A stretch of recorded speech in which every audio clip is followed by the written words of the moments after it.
fait partager. Monsieur le doyen du corps diplomatique, je voudrais tout d'abord vous remercier pour vos propos chaleureux et bienveillants, ainsi que pour les vœux que vous venez de formuler à mon endroit et à celui du peuple camerounais. L'année dernière, en ces lieux et dans les mêmes circonstances, je vous avais appelé à soutenir la candidature du Cameroun à la présidence de la 79e session de l'Assemblée générale des Nations unies. Il me plaît de dire que grâce au soutien de vos pays respectifs, la dite candidature a connu un aboutissement heureux.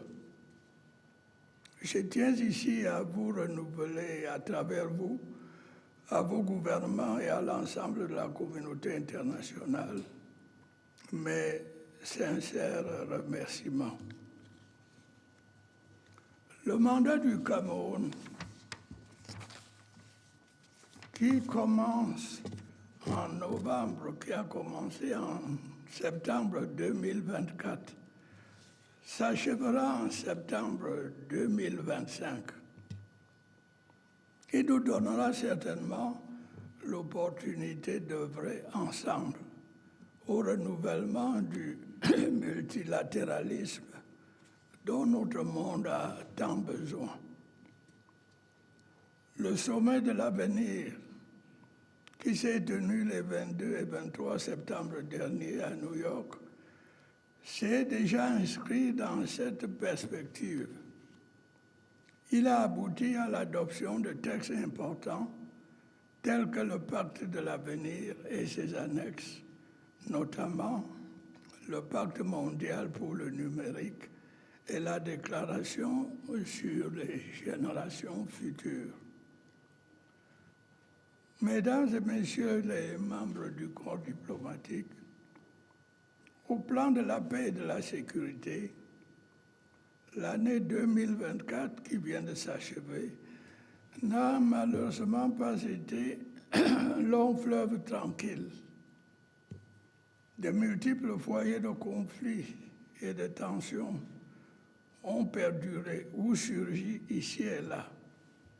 L'Ukraine, le Soudan, le Liban, Gaza, Haïti et d'autres théâtres d'une tragédie humaine qui ne semble pas avoir de fin ont régulièrement alimenté une chronique meurtrière dans les médias du monde entier. Le terrorisme, malgré nos efforts collectifs, a continué ici et là à montrer son visage hideux. Le spectre d'une guerre nucléaire qui aurait pourtant des conséquences effroyables sur l'avenir de l'humanité se profile désormais dans notre horizon incertain. Oui, monsieur le doyen, mesdames et messieurs les membres du corps diplomatique, notre monde semble parfois pris de folie et tangue au bord de l'abîme. Le nombre des victimes des violences ne cesse d'augmenter.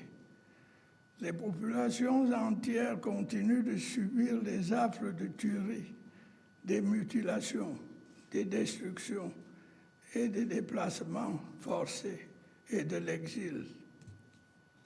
Comment en sommes-nous arrivés là? Comment avons-nous pu sombrer dans une telle dérive, alors même que l'existence de différents cadres de dialogue entre les États semblait nous avoir mis sur le chemin d'une paix durable?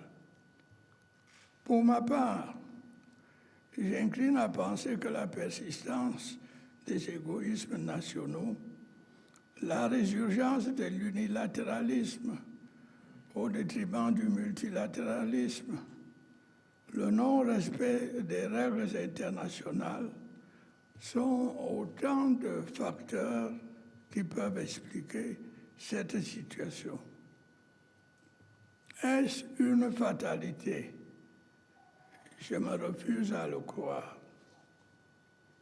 Mesdames et messieurs les membres du corps diplomatique, à l'évidence, ce dont notre monde a besoin, c'est de plus de solidarité.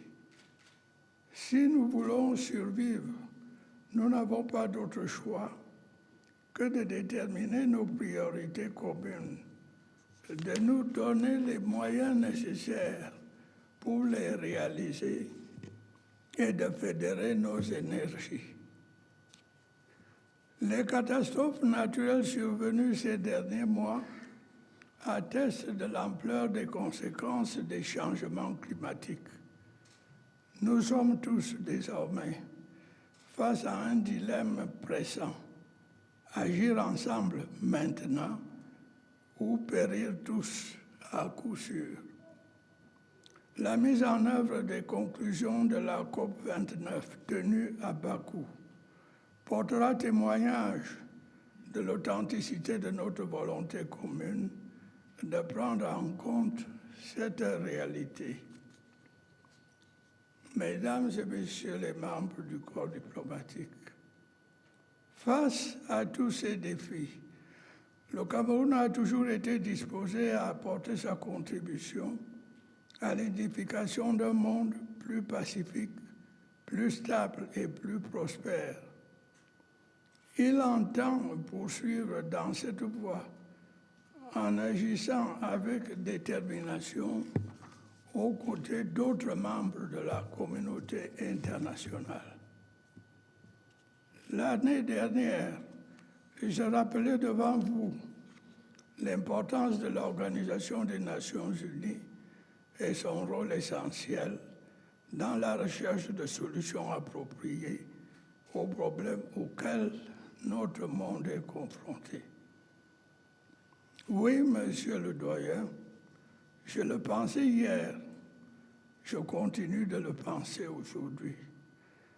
Notre organisation commune est la mieux à même d'amener le genre humain à surmonter ses passions, ses égoïsmes et ses antagonismes pour se recentrer sur l'essentiel, à savoir sa survie.